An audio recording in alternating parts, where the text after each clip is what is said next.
The relationship between art and science is nothing new. It predates what we know to be modern science, ancient Greek science, and I'm thinking of a poet, Hesiod, for whom science and art was somehow linked. Art and science were originally married to one another, and then intermittently throughout history, if we think of Michelangelo and Da Vinci, there are clear connections there. And one thing that one needs to understand, and one thing that I impress upon my students, is that art is not a creative free-for-all. It can be that, and there's nothing inherently wrong with that. There is a great deal of preparation, research, ideation, proposal. So at Bellevue, there's this really great opportunity because science is on display. The window is open, the door is open, and so, you know, the creatives on campus can just walk right through and engage with the science. I think it's a really great environment to explore that connection.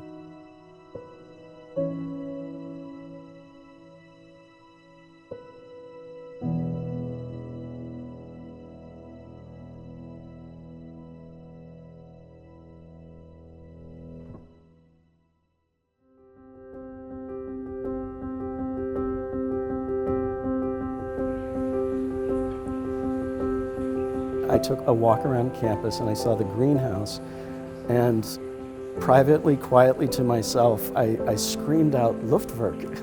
And that's Sean and Petra, the artists who were here for the immersion residency and with whom we are working on this incubator project.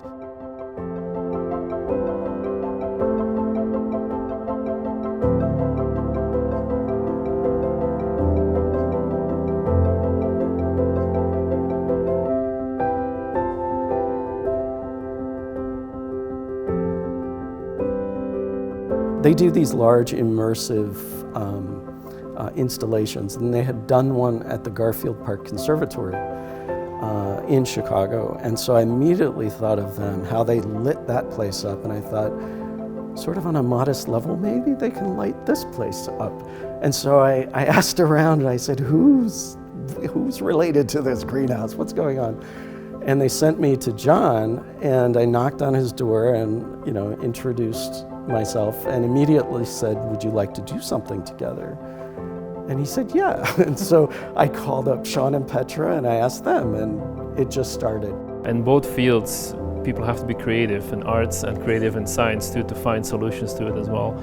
It's like I said before, Picasso used to say that everybody's born an artist, and I like to say everybody's born a scientist. I'm a little biased in this, but but it's for the same reason. They're both driven by creativity, and I think you're born with that creativity, and whatever field you go into, there's going to be overlap in those two as well.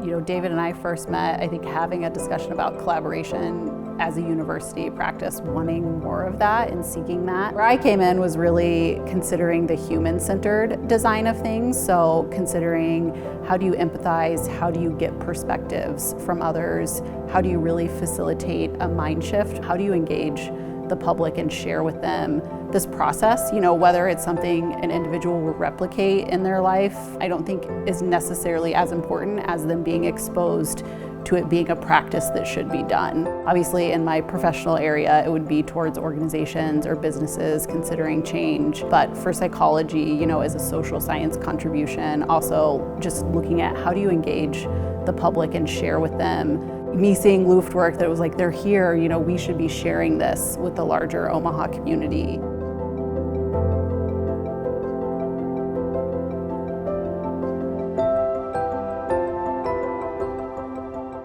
Guys, we're talking about teaching, and obviously teaching is central to our mission here at Bellevue University in terms of how are students involved in the art plus science collaboration.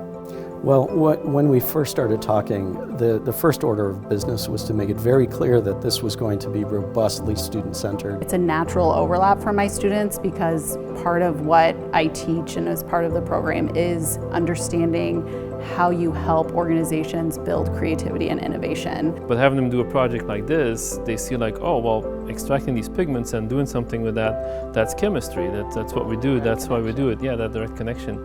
So it's been helpful from that perspective for students to see this practically, how is chemistry everywhere?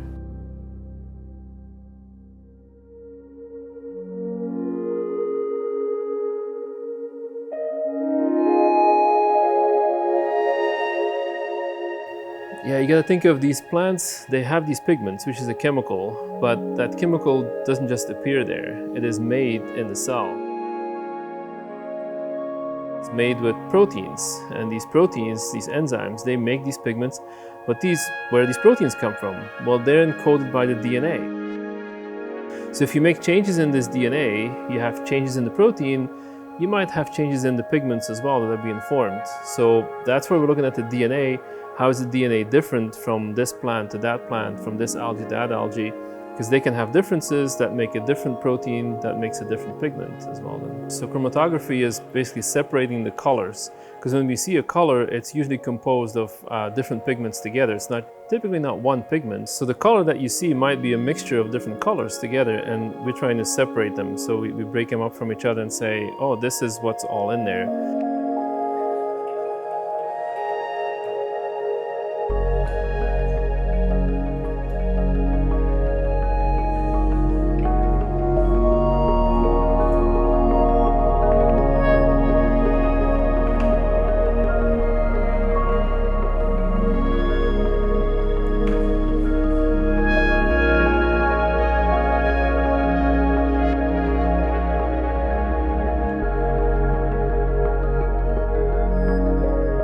You're going to have a stationary phase and a liquid mobile phase, typically liquid. So the stationary phase is a piece of paper. You're going to spot your chemicals on there. You have a liquid phase at the bottom that gets absorbed through that paper or through that silica. So it depends on the chemistry of that molecule you put on there. So some chemicals in that mixture might like to go with the liquid phase, and they're going to go up there first. And then others might like that paper more, and they're going to stay behind somewhat.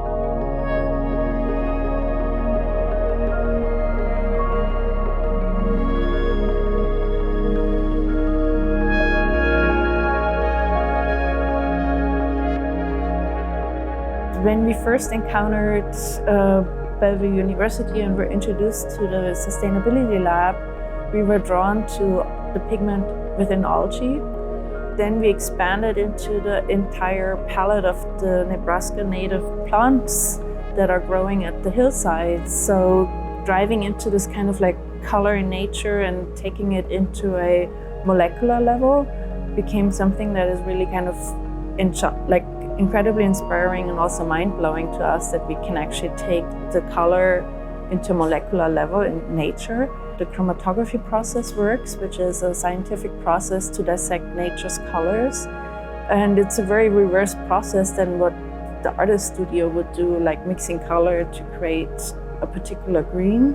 And here we are taking the particular green from the garden, taking it into a scientific process like chromatography, and within the chromatography process it dissects into the different mixtures, we see like the carotenes, like the yellows, the oranges, and then becoming this kind of green that we perceive. So it's the reverse. We also do it in our own artistic ways. So when we had that workshop here, we did it in a very controlled environment with the students of both science and artists. And in our way, we were kind of like being action painters with these chromatography TLC plates and seeing how we can get as much color on there and how much separation we can.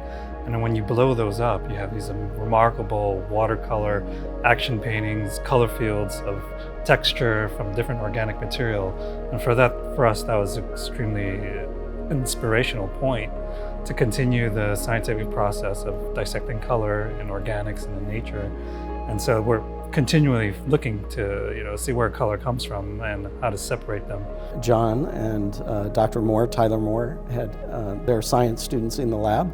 I brought my art students, had different stations set up, and did a lot of interesting things involving pigments and chemistry.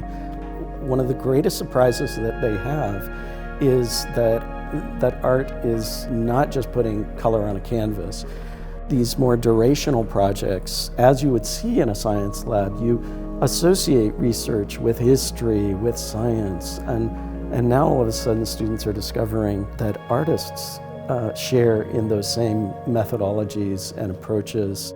Scientists start to do things otherwise. They start to see corners that they didn't see before, and artists start to look around corners that they didn't know existed. But when these two disciplines encounter one another, it not only creates the curiosity and the groundbreaking, but it also makes these otherwise rarefied disciplines legible to the larger public.